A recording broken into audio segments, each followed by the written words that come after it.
Some of the UK's best video gamers are coming together in the capital today for a contest to find the best electronic sports player. The Halo World Championships is taking place at the Gfinity Arena in Fulham, the country's first dedicated esports venue, with hundreds of fans coming together to catch all the action. And Reya El-Salahi is there for us this lunchtime. Just a warning, there could be a little bit of flash images around. But Reya, how's it all looking this afternoon? Good afternoon. Well, pretty tense, to be completely honest. Much like any other sporting event, there are competitors who spent months preparing for this event. And as you can see behind me, dozens of fans turning out to Fulham this lunchtime to watch the action unfold. I'm joined by one of the professional video gamers involved. In fact, a semi-finalist in this contest, Andrew Corrigan. Tell us how tough the competition has been so far, Andrew. Yeah, it's been very tough. I mean, there's a lot of good teams there, all battling out to get that prize pool. I think there's been some good matchups as well. I mean, right now there's even some brilliant teams battling off. Yeah, it's been very tough.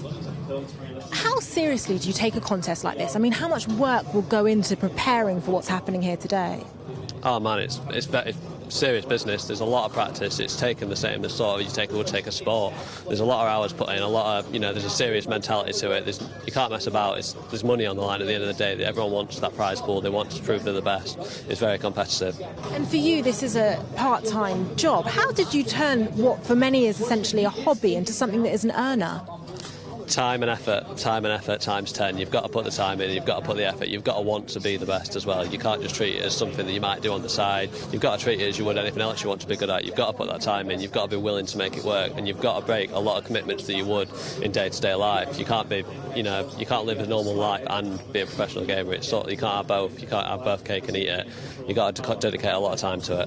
What reaction do you get from people when they ask what you do for a living and you tell them that you play video games? Varies person to person, but honestly, the more people know about it, and it is becoming a much bigger thing in day-to-day life now. Some people, really, what's that sort of thing? I can't believe it. But there's some people a lot more clued up, especially now. It's becoming a lot wider, and it's covered a lot more by media now as well. So it's good for the sport. Talking of which, how is the industry changing in the time that you've been involved? I think I'm right in saying it's been quite a few years that you've been involved in this game. I've been involved for a long time now. I think about half a decade I've actually been competing, and in that time I've seen it progress from a casual thing that's maybe. It gets coverage, but it doesn't get, the same that it does now. Now, this setup here at Gfinity is huge. It's treated as if it were an actual sporting event. It's well covered, it's well produced, it's a lot more serious than it used to be, where it used to be for the people, by the people. Now it's produced by big events, big people who all want to put big money on the line as well.